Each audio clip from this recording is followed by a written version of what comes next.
Hello student, स्वागत है आप सभी को अपने परिवार एवडी रोजगार में। यह क्लास आप सभी का रीजनिंग का क्लास होने वाला है। इस क्लास में जितने भी प्रश्न लिया गया सभी प्रश्न मोस्ट इम्पोर्टेंट एंड सेलेक्टेड प्रश्न लिया गया है। वर्तमान समय में आपका एग्जामिनर जो पैटर्न फॉलो कर रहा है वही पैटर्न पर आधारित सभी प्रश्न देखने को मिलेगा। तो आप लोग हर एक प्रश्न को हल करते चलना है, राइट आंसर कॉमेंट में करते चलना है। मैं हर एक प्रश्न का राइट आंसर 5 to 7 सेकेंड में देने की कोशिश करूँगा, आप लोग समझते चलना, ठीक है। तो चलो शुरू करते हैं। पहला प्रश्न देखो, यहाँ पे पूछा जा रहा है कि निम्नलिखित प्रश्नों में दिए गए विकल्पों में से सही विकल्प का चयन करें। सही विकल्प का चयन करें यानी यहाँ पे हमें संबंध बताना है कि कोकनी का संबंध जिस प्रकार गोवा से है, समझना, तो उसी प्रकार डोंगरी का संबंध यहाँ पे किससे होगा। ठीक है, यहाँ पे हमें क्या बताना है, रिलेशन यानी संबंध। तो समझो इसमें क्या यहाँ पे संबंध बन रहा है। कोकनी की बात करें ना तो एक लैंग्वेज है, और यह कोकनी जो भाषा है यह किस राज्य का है, तो गोवा का। उसी प्रकार समझना पड़ेगा डोंगरी जो है वह एक भाषा है और यह किस राज्य का है, तो यह है जम्मू कश्मीर का। यानी राइट आंसर आपका ऑप्शन नंबर यहाँ से सी जो होगा बिल्कुल सही होगा, बिल्कुल सत्य होगा।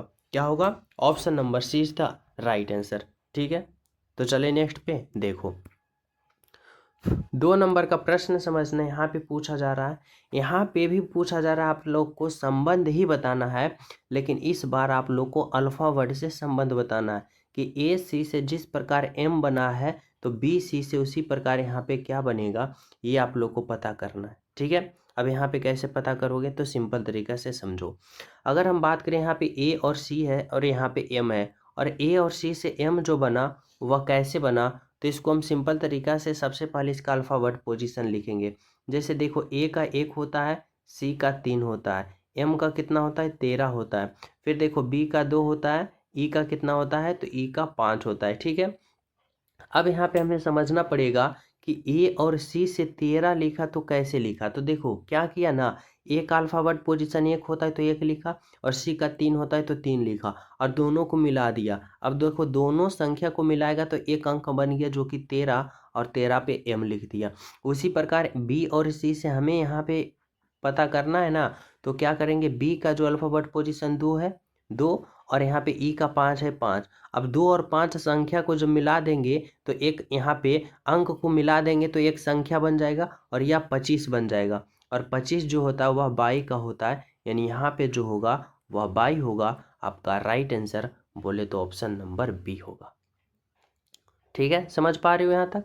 तो चलिए नेक्स्ट पे देखो, 3 नंबर का प्रश्न समझना क्या कर रहा है, और सभी विद्यार्थी अंत में कमेंट करके जरूर बताना कि यहाँ पे आप लोग का कितना ओवरऑल सही किए हो। ठीक है, यहाँ पे भी हमें बताना है संबंध, लेकिन इस बार हमें बताना है क्या, तो हमें संख्याओं का संबंध बताना है कि 10 से 99, 10 से 99 जिस प्रकार हुआ है तो 9 से उसी प्रकार यहाँ पे क्या होगा ये पता करना है। ठीक है, अब सिंपल तरीका से कैसे हम समझेंगे, तो देखो अगर हम बात करें 10 से 99 हो रहा है तो 10 से 99 हुआ तो कैसे हुआ। ठीक है, अब देखो अगर हम 10 का स्क्वायर करते हैं, 10 का स्क्वायर करते हैं तो 10 का स्क्वायर कितना होता है, 100, यानी 100 हो रहा है।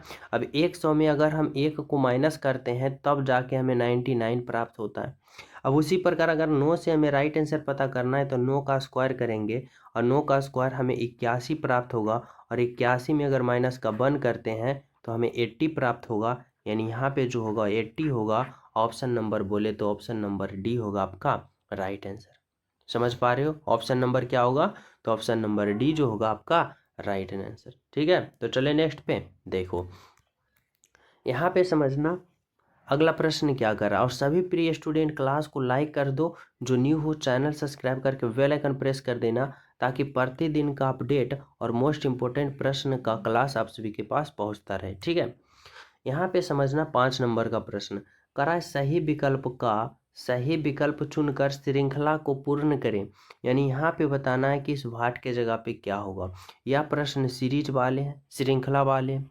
अब सीरीज वाले प्रश्नों को हल कैसे करते हैं, तो देखो यहाँ पे क्या हो रहा है, 37 से 62 हुआ। अब 37 से 62 हुआ तो यहाँ पे क्या हुआ, तो यहाँ पे प्लस का हुआ। अब प्लस का कितना हुआ भाई, तो यहाँ पे देखो 2 में से 7 जाएगा, यानी 12 में से 7 जाएगा 5 हो गया, और ये हो गया 5 में से 2 जाएगा 3, 25 हुआ, प्लस का 25 हुआ।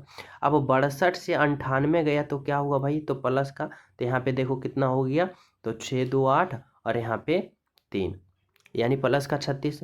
फिर यहाँ पे देखो अगर हम बात करें यहाँ पे 98 से 147 पे चल गया तो यहाँ पे भी प्लस का हुआ ना, लेकिन कितना हुआ, तो यहाँ पे प्लस का देखो यहाँ पे क्या होगा 9 और यहाँ पे 4। ठीक है, अब हमें समझना होगा कि उसी प्रकार जब यहाँ से अगले पद को हम जब पता करेंगे तो हम क्या करेंगे। ठीक है, अब जब हम अगले पद को पता करेंगे तो क्या करेंगे, तो देखो यहाँ पे क्या हो रहा है, 25 है, 36 है, 49 है, यानी यहाँ 5 का स्क्वायर हो रहा है, 6 का स्क्वायर हो रहा है और यहाँ पे 7 का स्क्वायर। तो इस बार हम 8 का स्क्वायर करेंगे, यानी प्लस का 8 का स्क्वायर कितना होता है, तो 64 होता है। यानी 147 में 64 जोड़ेंगे, 7 4 11, 4 और 6 10, 1 11, बाकी 1 और 1 1 2, यानी 211। बोले तो ऑप्शन नंबर ए जो दिया गया है आपका राइट आंसर होगा। क्या होगा, ऑप्शन नंबर ए जो होगा आपका राइट आंसर होगा। ठीक है, तो चले नेक्स्ट प्रश्न पे। तो देखो अगला प्रश्न समझना, यहाँ पे समझना 6 नंबर का प्रश्न क्या कर रहा है। 6 नंबर का प्रश्न हमसे पूछा जा रहा है, शुतुरमुर्ग, सांप और मेढक में हमें कौन सा आरेख का चयन करें, हम कौन सा आरेख का चयन करें ताकि इन तीनों का एक साथ हम सही संबंध बता सकें। अब हमें वैसे आरेख का चयन करना होगा, तो कैसे समझेंगे, तो सिंपल तरीका से हमें समझना होगा। क्या कर रहा है, शुतुरमुर्ग, सांप और मेढक। अब देखो यहाँ पे अगर बात करते हैं तो देखो अगर हम शुतुरमुर्ग के लिए गोला बनाते हैं तो देखो शुतुरमुर्ग इस तरह हुआ, सांप के लिए तो सांप भी सबसे अलग होगा, मेढक की बात करें तो मेढक भी सबसे अलग होगा, यानी तीनों का तीनों क्या है, अलग अलग है। यानी बोले तो ऑप्शन नंबर यहाँ पे बी होगा आपका राइट आंसर, जो कि तीनों का तीनों क्या है, तो अलग अलग है। Right answer option number B. ठीक है, चलो देखो 7 नंबर का प्रश्न समझना। यहाँ पे क्या पूछा जा रहा है, यहाँ पे पूछा जा रहा है आप सभी से, यदि किसी कूट भाषा में इतना को इतना लिखा जाता है, समझना, तो इतना को क्या लिखा जाएगा। देखो यह जो प्रश्न है ना कोडिंग डिकोडिंग का है। अब इसमें समझना पड़ेगा थोड़ा सा। में क्या कर रहा है, CLOTH, क्या है, C है, L है, O है, T है और H है। अब क्लॉथ को क्या लिखा, तो L लिखा, C लिखा, P लिखा, H लिखा और यहाँ पे T लिखा, यानी इतना को ये लिखा। अब इतना को ये लिखा तो कैसे लिखा, हमें यहाँ पे रिलेशन बनाना है, तो सिंपल तरीका से यहाँ पे समझना पड़ेगा। जैसे देखो यहाँ पे समझो, जो पहले अल्फ़ाबेट है ना उसको दूसरे में लिखा और जो दूसरे है उसको पहले में लिखा। ठीक है, अब उसी प्रकार अंतिम में भी देखो T जो दूसरे पे उसको पहले में लिखा और H जो है इसको यहाँ पे लिखा। और देखो O से P लिखा, यानी O का अल्फ़ाबेट पोजीशन 15 होता है और P का 16 होता है, यानी प्लस का 1 किया। समझ पा रहे हो। अब उसी प्रकार जस्ट हम इसमें कर देंगे। अब इसमें देखो कितना है, तो बीच वाले में हमें प्लस का 1 करना है, 3 इधर होगा 3 इधर होगा, यानी बीच में M है तो M का 13, 13 में प्लस का 1 करेंगे 14 और 14 पे N होता है, यानी बीच में N होना चाहिए।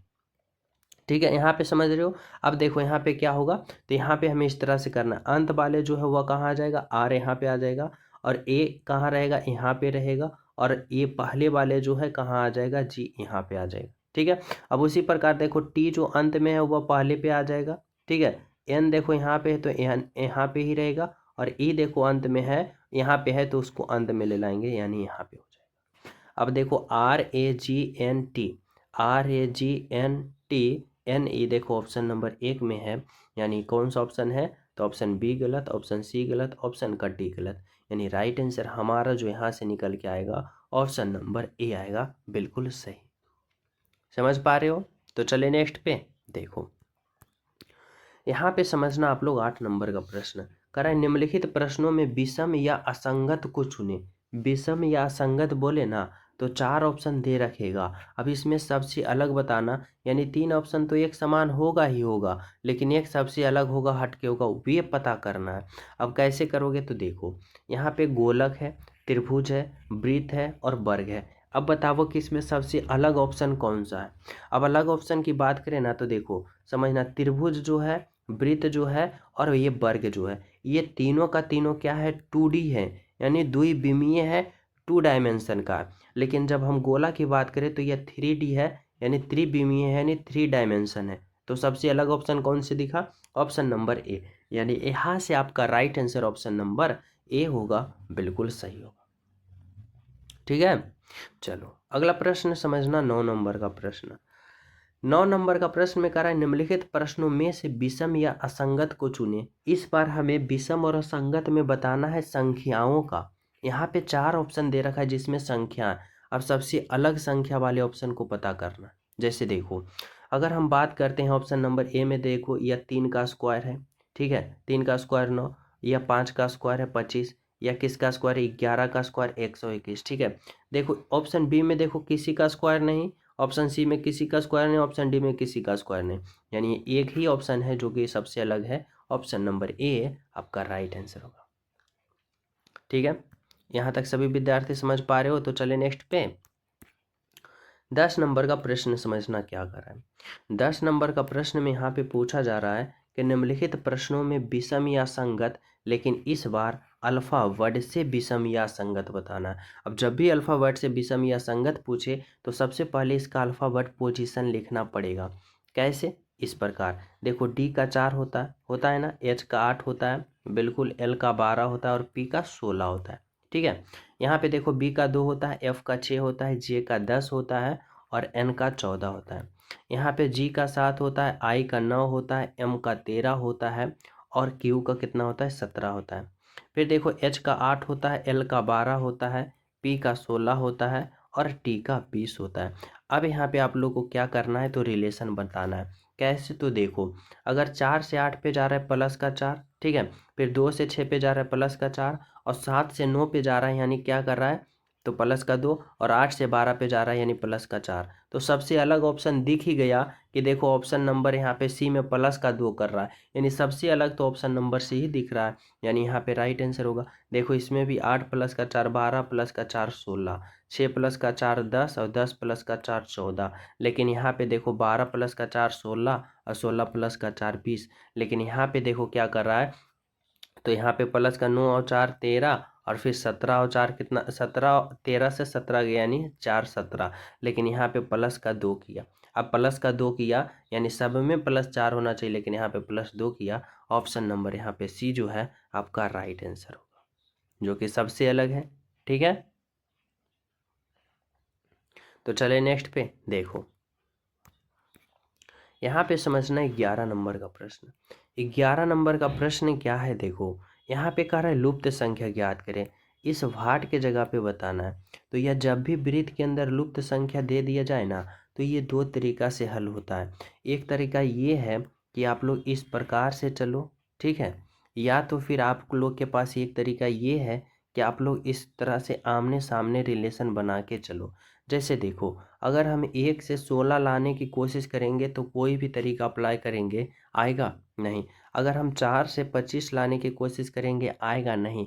तो इसका मतलब अब हमें इस तरह से चलना पड़ेगा, इस तरह से चलना पड़ेगा। जैसे देखो, अगर हम सोचते हैं कि 1 से 4 पे गया प्लस का 3, 4 से 9 पे गया प्लस का 5, फिर 9 से 16 पे गया, तो यहाँ पे अगर हम इस तरह से सोचते हैं ना, तो देखो यहाँ से हमें नहीं आएगा आंसर। अगर हम इस तरह से थोड़ा सा ध्यान से देखते हैं, तो यह देखो 1 का स्क्वायर है, यह देखो 2 का स्क्वायर है, और यह देखो 3 का स्क्वायर है, यह देखो 4 का स्क्वायर है, यह 5 का स्क्वायर है। तो इस बार हमें क्या प्राप्त होना चाहिए, 6 का स्क्वायर। अब 6 का स्क्वायर हमें कितना प्राप्त होता है, तो 36 प्राप्त होता है, यानी यहाँ पे क्या होगा, 36 होगा। बोले तो ऑप्शन नंबर ए होगा। क्या होगा, तो ऑप्शन नंबर ए जो होगा आपका राइट आंसर होगा। समझ पा रहे हो? तो चले नेक्स्ट पे। देखो यहाँ पे समझना 12 नंबर का प्रश्न।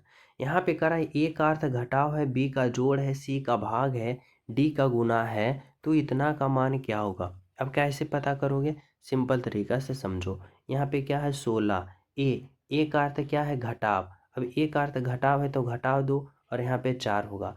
बी का अर्थ जोड़ है तो यहाँ पे जोड़ दो, 5 होगा। यहाँ पे डी है, डी का अर्थ देखो गुना है तो गुना दो, 8 होगा। देखो सी का अर्थ भाग है तो भाग दो है, यहाँ पे 2 होगा। अब इसका हल करो। अब हल कैसे करोगे भाई, तो बोर्ड मास का प्रयोग करते हुए, यानी पहले भाग फिर गुना फिर जोड़ और अंत में घटाओ। ठीक है। अब देखो अगर हम चार में अगर हम 2 से भाग 8 में अगर हम 2 से भाग देते हैं तो हमें कितना प्राप्त होगा, 4 प्राप्त होगा। 2 चौक 8, फिर गुना का 5 होगा, प्लस का 4 होगा और माइनस का 16 होगा। ठीक है। अब भाग हो गया तो इस बार गुना होना चाहिए, तो 5 गुने का 4 20 होगा, प्लस का यहाँ पे 4 होगा और यहाँ पे 16, इस तरह से होगा। ठीक है। अब देखो यहाँ पे समझना, अब यहाँ पे क्या होगा, देखो जब भाग कर लिए फिर गुना कर लिए तो इस बार हमें क्या करना है, तो इस बार हमें जोड़ करना है। पहले प्लस में देखो प्लस का 20 है और प्लस का 16 है, प्लस का 20 और प्लस का 16 जोड़ेंगे तो प्लस का कितना आएगा, तो प्लस का यहाँ पे आ जाएगा 36। अब फिर माइनस का हमें 4 कर देना है। अब 36 में 4 को हम घटा देंगे, हमें प्राप्त होगा 32। बोले तो 32 ऑप्शन नंबर बी में है आपका राइट आंसर। क्या है, ऑप्शन नंबर बी जो है आपका राइट आंसर है, बिल्कुल सही है। यहाँ पे बोर्ड मास का प्रयोग करते हुए चलोगे, ना कि पहले घटा देना है फिर जोड़ देना है फिर गुना फिर भागा, ऐसे करोगे गलत हो जाएगा। पहले भाग से चलना है, क्योंकि बोर्ड मास में पहले भाग फिर गुना फिर जोड़ फिर घटा होता है। ठीक है। चलो अगला प्रश्न समझना 13 नंबर का। और सभी प्रिय स्टूडेंट क्लास को लाइक कर दो, जो न्यू हो चैनल सब्सक्राइब करके बेल आइकन प्रेस कर दो, ताकि इतना मोस्ट इंपॉर्टेंट प्रश्न का सॉल्यूशन और प्रतिदिन प्रैक्टिस आप सभी के पास पहुंच सके। ठीक है। देखो 13 नंबर का प्रश्न समझना, कह रहा है यदि BOIL वॉयल को इतना लिखा जाता है तो उसी कुट भाषा में हॉट को क्या लिखा जाएगा, ये आप लोग को पता करना है। अब कैसे पता करोगे, तो सिंपल तरीका से समझना। सबसे पहले देखो यह कोडिंग डिकोडिंग का प्रश्न है। BOIL को इतना लिखा, यहाँ पे क्या है, B है, O है, I है और क्या है, L है। अब इसका कोडवर्ड जो लिखा ना, क्या लिखा, 53111925। ठीक है। अब इतना से ये लिखा तो कैसे लिखा, अब इसको पता करने के लिए क्या करेंगे, सिंपल तरीका से हम सभी का पहले अल्फ़ा वर्ड पोजीशन लिख लेंगे। जैसे देखो B का 2 होता है, O का 15 होता है, I का 9 होता है, L का 12 होता है। ठीक है। अब देखो यहाँ पे रिलेशन क्या बनाया है कि B का 2 होता है, लेकिन 2 से कोडवर्ड क्या किया, तो 5 किया। अब 2 से 5 किया, यानी इस 2 में गुना का 2 करेंगे तो 2 दूना का 4 और प्लस का 1 करेंगे तो 2 दूना 4 और 1 5, यहाँ पे 5 लिखा। फिर देखो O का 15 है, अब 15 से यहाँ पे अगर हम 31 देख रहे हैं कि 31 लिखा है, तो 15 में गुना का 2 करेंगे 30 और प्लस का 1 31। फिर I का 9 से यहाँ पे क्या लिखा, 19। अब 9 में गुना का 2, 9 दूना 18 प्लस का 1 18 प्लस का 1 19। अब देखो L से 25 लिखा, L का 12 गुना का 2 24 और 24 प्लस का 1 25, यानी सभी का अल्फाबेट पोजीशन में गुना का 2 प्लस का 1 किया। जैसे देखो H का 8 होता है, 8 में गुना का हम 2 करेंगे और प्लस का 1 करेंगे तो 8 दूना का 16 और 16 और 1 17, यहाँ पे 17 होगा, यानी ऑप्शन बी गलत, ऑप्शन का डी गलत। फिर देखो O का 15 होता है, 15 में गुना का 2 करेंगे तो 15 दूना का 30 और 30 प्लस का 1 करेंगे 31, 31 तो देखो ऑप्शन नंबर सी गलत, 17 31। अब T का 20 होता है, 20 में गुना का 2 40 और 40 प्लस का 1 41, 41 देखो यहाँ पे है, यानी ऑप्शन नंबर ए जो होगा आपका राइट आंसर होगा, बिल्कुल सही होगा। Option number A is the right answer. ठीक है। तो चले नेक्स्ट पे, देखो यहाँ पे समझना 14 नंबर का प्रश्न कह रहा है राम का मुंह पश्चिम की ओर है। यह प्रश्न डायरेक्शन का है, समझना दिशा वाले हैं, यानी ऊपर की ओर उत्तर कहते हैं बिल्कुल, नीचे की ओर दक्षिण कहते हैं, इस तरफ को हम पूरब कहते हैं और इस तरफ को हम लोग पश्चिम कहते हैं। इतना तो सभी विद्यार्थी समझ पा रहे हो। अब देखो आपका एग्जामिनर पूछना क्या चाह रहा है, समझना कह रहा है राम का मुंह जो है पश्चिम की ओर है।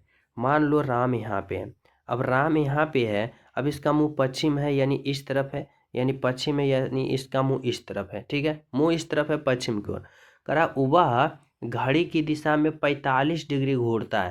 घड़ी की दिशा में क्लॉकवाइज, अगर क्लॉकवाइज करें ना तो क्लॉकवाइज इस तरफ होता है और एंटी क्लॉकवाइज इस तरफ होगा। हमें पूछा है घड़ी की दिशा, घड़ी की दिशा यानी क्लॉकवाइज इस तरफ हमें घूरना है, कितना, तो 45 डिग्री, यानी उसका मुंह देखो इस तरफ है, इस तरफ है, लेकिन यहाँ से 45 डिग्री मुड़ेंगे तो यहाँ पे आ जाएंगे।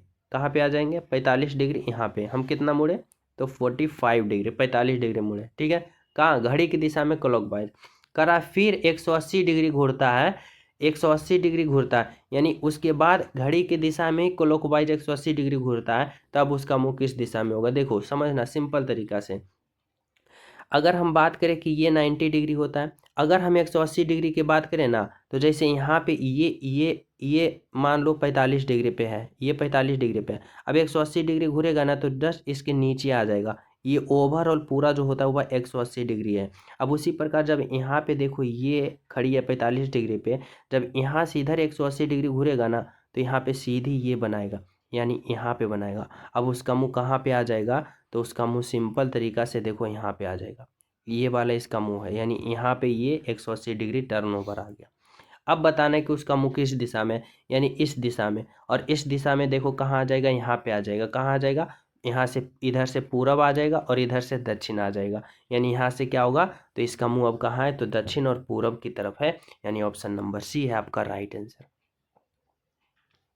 समझ पा रहे हो यहाँ तक, आपका right answer option number C होगा। ठीक है, चलो अगला प्रश्न समझना, 15 नंबर का प्रश्न क्या करा है। 15 नंबर का प्रश्न जो है कथन और निष्कर्ष वाले हैं। इसमें क्या पूछा जा रहा है आप सभी से, कथन में करा है कि सभी कान हाथ है। देखो यहाँ पे जितने भी कान है ना, यह सभी कान जो है, यह सभी कान जो है वह किसके अंदर है भाई, तो सभी कान जो है वह हाथ है, यानी हाथ के अंदर है।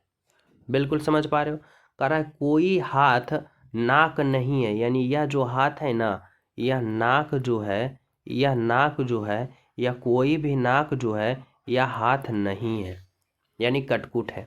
ठीक है, अब हमें यहाँ पे क्या करना है, तो निष्कर्ष पे समझना है। निष्कर्ष नंबर 1 देखो, कह रहा है कोई कान नाक नहीं है, कोई कान नाक नहीं है, कान देखो कहाँ, यहाँ है, नाक कहाँ, यहाँ है। अब बताओ कोई कान नाक नहीं, यहाँ पे जब कटकुट है तो नहीं है, अब वही तो कह रहा है कि नहीं है, तो बिल्कुल सही है, निष्कर्ष नंबर 1 सही है।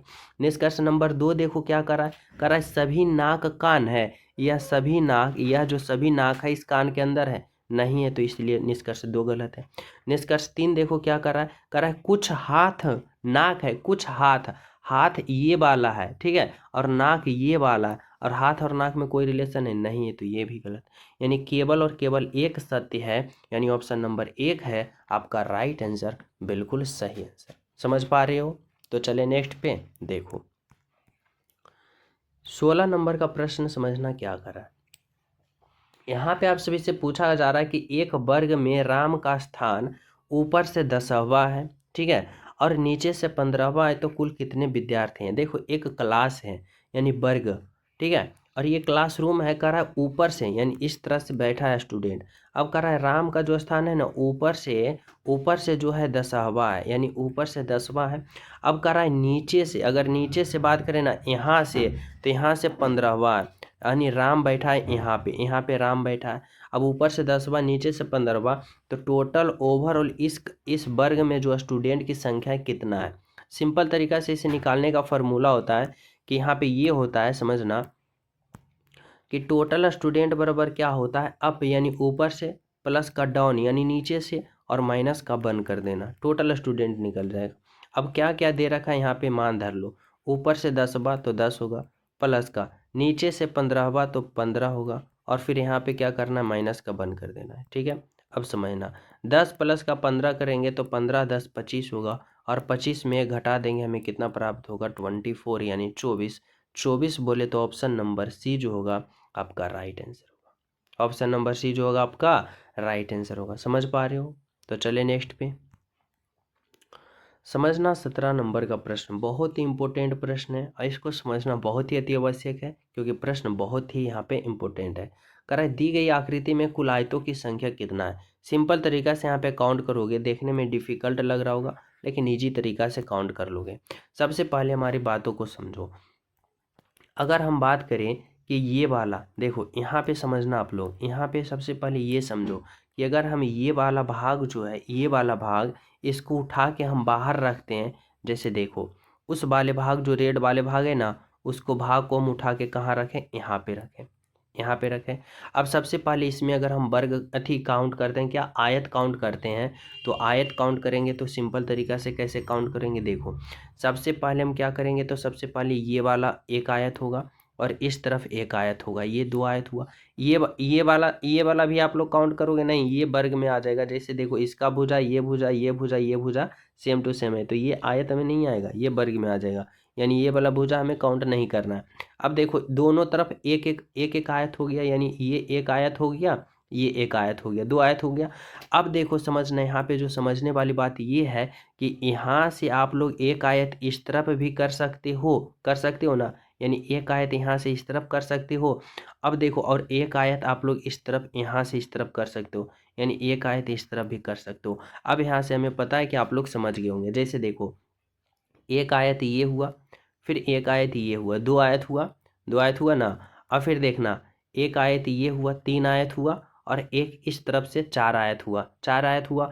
और कहीं है तो बोलोगे जी है, एक ओवरऑल ये 5 आयत, ये 5 आयत, यानी इस वाले भाग में 5 आयत। और सेम टू सेम देखो यहाँ पे भी वही तरह बन रहा है, यानी सेम टू सेम यहाँ भी 5 आयत, यानी 5 और 5 10 आयत यहाँ पे बन रहा है। ओवरऑल कितना बनेगा, तो 10 बनेगा। ऑप्शन नंबर ए होगा। समझ पा रहे हो यहाँ तक सभी विद्यार्थी?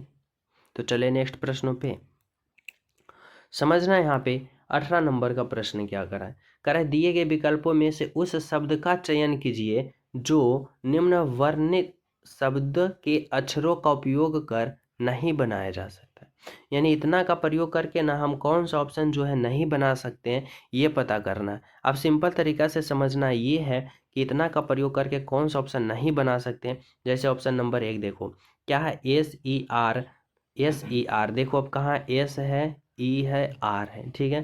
फिर क्या है POLET, फिर कहाँ है P है, O है, फिर L है, E है, T है, यानी ऑप्शन ये वाला सभी अल्फाबेट मिल गया, यानी ऑप्शन नंबर ये बनाया जा सकता है। ऑप्शन नंबर 2 देखो CRI, देखो C है, R है, I है, ठीक है, फिर CRI, फिर SIS, फिर S है, फिर S है, और फिर आई की बात करें तो देखो अगर हम बात करें ऑप्शन नंबर बी नहीं बनेगा, तो कैसे नहीं बनेगा, इसमें एक आई और 2 आई का प्रयोग किया है, लेकिन इसमें ओवरऑल आई की संख्या देखो यहाँ पे एक ही है और एक ही आई है, यानी होना चाहिए 2 आई, क्योंकि ऑप्शन नंबर बी में 2 आई का प्रयोग किया गया है, लेकिन यहाँ पे एक ही आई। तो कौन सा ऑप्शन नहीं बनेगा, तो ऑप्शन नंबर बी नहीं बनेगा, और नहीं बनेगा तो यही हमारा राइट आंसर होगा, क्योंकि हमें कह रहा है कि कौन सा नहीं बनाया जा सकता है। ठीक है, समझना यहाँ पे 19 नंबर का प्रश्न कह रहा है दी गई आकृति में उस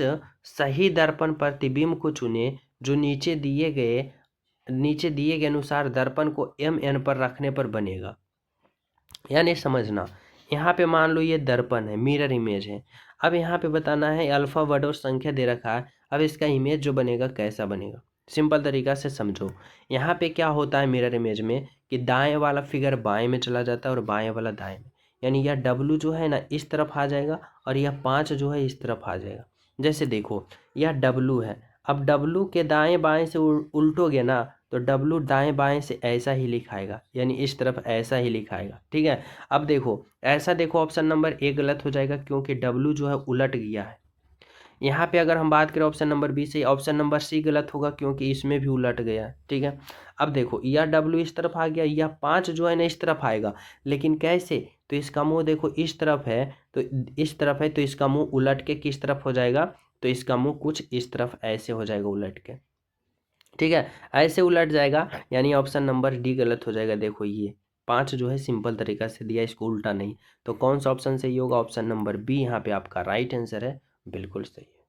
ठीक है, समझ पा रहे हो? तो चलिए नेक्स्ट पे।